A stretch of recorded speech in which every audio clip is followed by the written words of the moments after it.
Blessed are the eyes that see what you see. For I tell you, many kings and prophets have desired to see what you see, and have not seen it. To hear what you hear,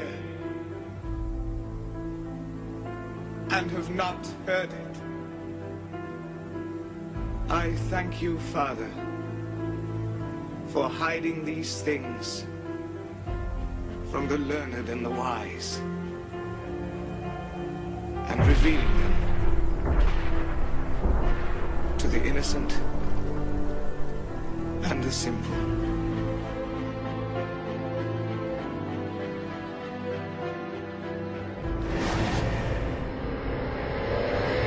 There was more heavy fighting today along the Turkey-Syria border, but it's not going quite the way the U.S. wants. Holly Williams on the dilemma posed by America's friends, who are foes. It began with Turkey launching an offensive against ISIS last week, sending tanks and Syrian rebel fighters over its border and into the town of Jarablus. Turkey's a close US ally, and the operation was backed up by Turkish and American airstrikes. But after an easy victory against ISIS, the Syrian rebels headed further south to take on Kurdish fighters. Turkey views the Kurdish group as terrorists, but the Kurdish fighters are backed by the US. They work together with American special forces. It's an ISIS fighter. And we've seen them up close, stripping away territory from ISIS.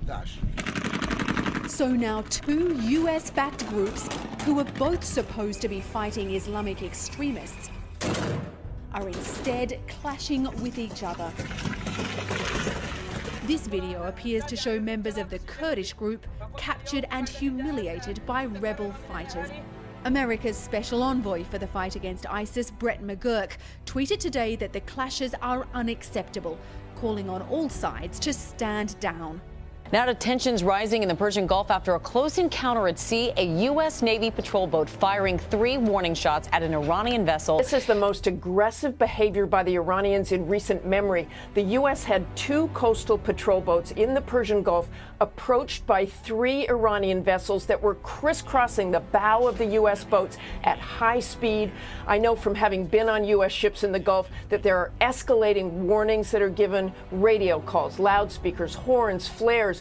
The Iranians finally veered away, but later returned, aiming head-on at the American vessels, coming within 200 yards, and that's when the Americans fired those 3 warning shots from a .50 caliber weapon into the water, and the Iranians finally turned around. Tensions have increased between Iran and the U.S. in recent days, despite an overall improvement in bilateral relations.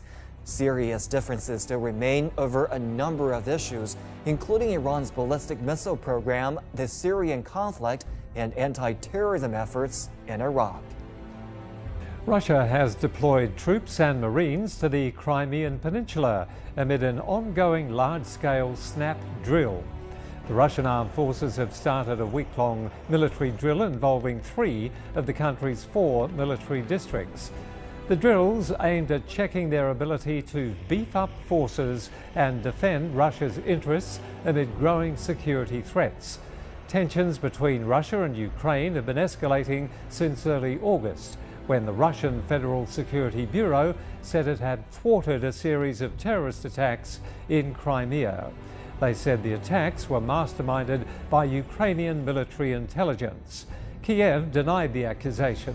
Violence has erupted in Indian-controlled Kashmir, where security forces have used force to end renewed protests by the pro-independence residents. Indian forces fired live ammunition, shotguns, and tear gas at protesters who responded by hurling stones in the city of Srinagar. Earlier, authorities lifted a 52-day curfew in Kashmir except the town of Pulwama and some parts of Srinagar. The curfew was imposed after numerous protests took place in early July. The demonstrations were sparked by the killing of a pro-independence leader by Indian troops. Nearly 70 Kashmiris have been killed and thousands more injured in a crackdown since July 9th, when tension escalated in the region. This is the worst violence seen across Kashmir in years.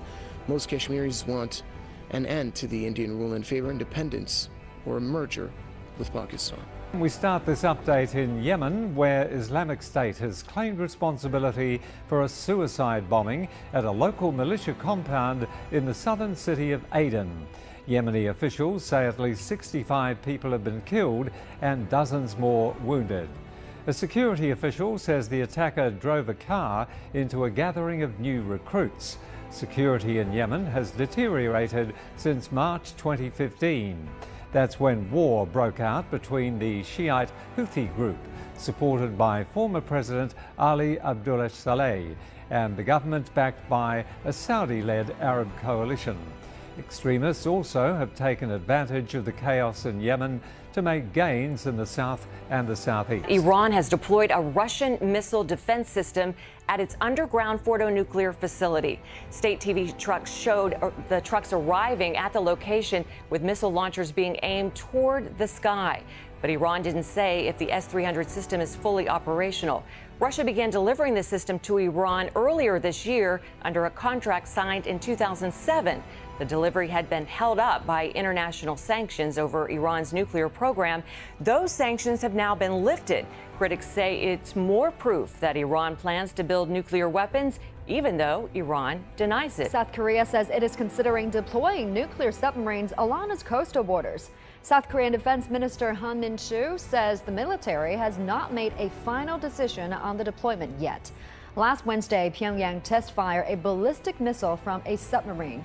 A range puts all of South Korea and possibly parts of Japan within striking distance.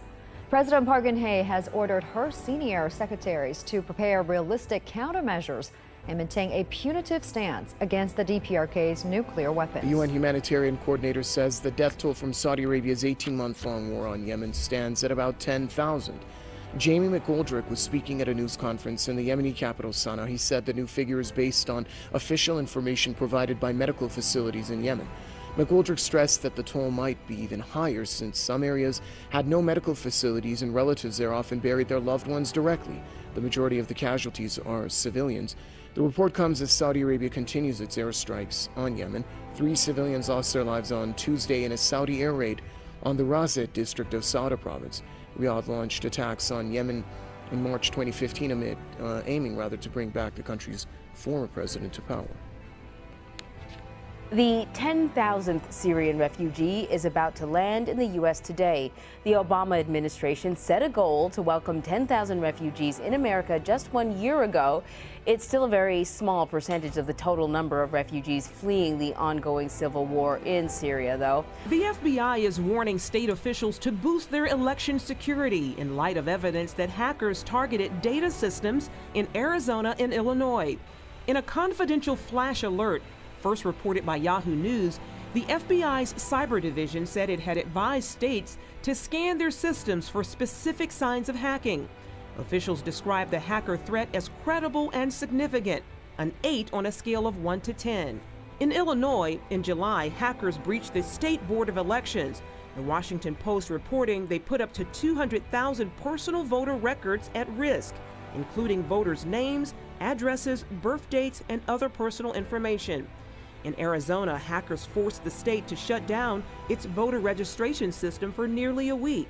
Both breaches are the latest indication of possible Russian interest in U.S. elections and party operations. Earlier this year, hackers compromised the computers of the Democratic National Committee, producing embarrassing emails for the DNC on the eve of Hillary Clinton's nomination as the party's presidential candidate. Russian hackers have also managed to hack into the computers at the New York Times. The hacks are the latest example of potential cyber warfare against the U.S., something that threatens the U.S. military, businesses, and more, something the White House has acknowledged in the past. This is a very serious matter. It does pose a significant threat, not just to the American people, but also to our national security and to our economy. Now, the Obama administration is seeking to put more emphasis on developing cyber weapons to try to prevent such attacks and punish intruders into U.S. networks. Reuters reports the plan calls for elevating the stature of the Pentagon's Cyber Command for a unified command equal to combat branches of the military, such as the Central and Pacific Commands. The U.S. has already carried out cyber attacks against ISIS. So the hacking warning from the FBI is only the latest warning that the future of warfare won't be just on the battlefield and won't involve only the military. It will be carried out by computers and could cover every aspect of life. As you've already understood, you are about to hear about a very exciting discovery, maybe even a momentous one.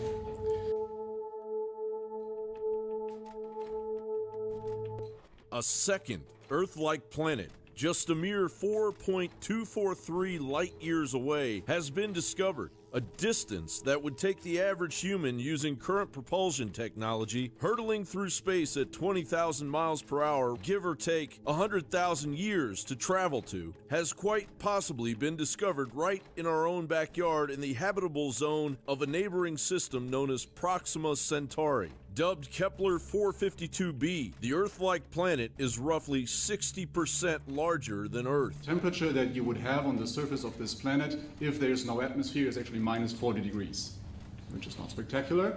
But, of course, we all want this planet to have an atmosphere, and if it has an atmosphere, it is actually pushing up the temperature through the greenhouse effect above 0 degrees and in the liquid water habitable zone. Of course, the vampiric elite of planet Earth are beside themselves with world-conquering glee. Mark Zuckerberg and his Russian internet billionaire counterpart, Yuri Milner, are hatching a plan to escape the confines of the earthbound hell pit the elite created and preside over for greener pastures. But now we can transcend it. With light beams, light sails, and the lightest spacecraft ever built, we can launch a mission to Alpha Centauri within a generation. Dr. Edith Weeks explains from the book titled Outer Space Development, International Relations and Space Law, although having been extremely successful, NASA is being constructed as incapable, as a failed government bureaucracy, indeed as somehow effeminate. In addition, there is a trend wherein private companies contracted with the government are gradually beginning to take over the business of space missions. These processes regarding space exploration, space travel are consistent with my argument that part of the hyper-privatization mandate is to transfer many of NASA's assets over to the private sector. Space missions to other celestial bodies, large and small, in the past were carried out exclusively by government entities. Over the next decade, we will work with experts here at ESO and elsewhere to get as much information as possible about the Proxima Centauri planet, perhaps as noted, even including whether it might bear life. Yuri Milner, Stephen Hawking, and Mark Zuckerberg oversee our project. It doesn't look like a space shuttle or Voyager. The ultimate spacecraft is going to be about the size of this, maybe quite a bit lighter, and having much more functionality. In your estimation, what's the probability of finding intelligent alien life in the next 20 years and why? The probability is low. Probably. May they one day travel at the speed of light only to finally arrive on a planet inhabited by 50-foot-tall patriots.